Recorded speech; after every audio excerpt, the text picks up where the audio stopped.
আসসালামু আলাইকুম বন্ধুরা, সবাই কেমন আছেন? আশা করি সবাই ভালো আছেন। সবাইকে জানাই শুভ দুপুরের শুভেচ্ছা, গরম ঘামঝরা দুপুরের শুভেচ্ছা। দেখতেই পাচ্ছেন আমি প্রচুর পরিমাণে ঘামাচ্ছি।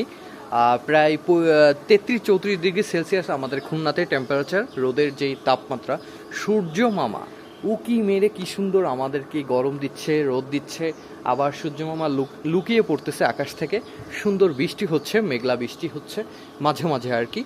থেমে থেমে ঝিরিঝিরি বৃষ্টি হচ্ছে। দেখতেই পাচ্ছেন যে এই পেঁপেটা হচ্ছে আমাদের বাড়ির পেঁপে। এই গাছ দেখতে পাচ্ছেন অনেক পেঁপে ধরেছে, পাকিয়ে খাবো। সবাইকে আমন্ত্রণ জানাচ্ছি এই সুন্দর পেঁপে খাওয়ার জন্য, মানে পাপাইয়া খাওয়ার জন্য আমন্ত্রণ করলাম সবাইকে। সুন্দর পেঁপে, আল্লাহর রহমতে সুন্দর পেঁপে ধরেছে আমাদের গাছে। বিচি ফেলেছিলাম আমাদের বাড়ির আঙিনাতে, সেখান থেকে এই গাছটা বড় হয়, যত্ন করেছিলাম। এখন পেঁপে দেখতে পাচ্ছি, পেঁপে খেতে পারবো আলহামদুলিল্লাহ। এই পেঁপেগুলো বতি হয়ে গেলে গাছে পাকিয়ে খাওয়ার ইচ্ছা আছে। ইনশাল্লাহ দেখি কতদূর পর্যন্ত আমরা যেতে পারি আর এই পেঁপে খাওয়ার জন্য আর কি। তো সবাইকে জানাই, আবারও জানাই শুভ দুপুরের শুভেচ্ছা।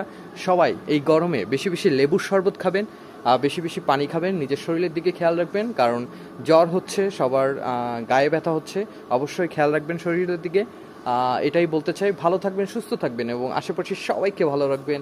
আসসালামু আলাইকুম, আল্লাহ হাফেজ, টাটা।